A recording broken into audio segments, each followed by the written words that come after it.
शुमाली वजीरिस्तान के इलाके बोया में सिक्योरिटी फोर्सेज का ऑपरेशन। फोर्सेज और दहशतगर्दों के दरमियान फायरिंग के तबादले में एक ऑफिसर और 4 जवान शहीद। फोर्सेज की जवाबी फायरिंग में 4 दहशतगर्द भी मारे गए।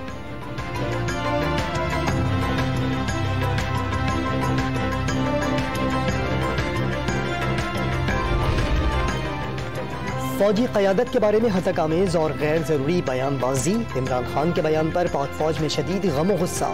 आर्मी चीफ की तैनाती को मुतनाज़ा बनाना और आला क़यादत को सियासत में मुलव्वस करने की कोशिश मुल्क और अफवाज के मफाद में नहीं। ISPR ने नाजुक वक्त में ऐसी कोशिशें इंतहाई अफसोसनाक करार दे दी।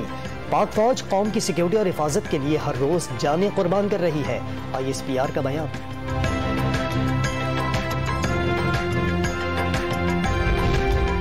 हुक्मरान इत्तेहाद का फौज की सफ़ों में तसादुम की साजिश से आईन और कानून के तहत निमटने का ऐलान। पाक फौज सैलाब जैसी कुदरती आफत और दहशतगर्दी के चैलेंज से निमटने में मसरूफ है। अना तकब्बुर और इंतकाम में डूबे इमरान खान कौमी सलामती पर हमला करना चाहते हैं। आइन, कानून, फौज और मईशत पर कोई हमला बर्दाश्त नहीं किया जाएगा। हुक्मरान इत्तेहाद का मुश्तरका एलामिये में पैगाम।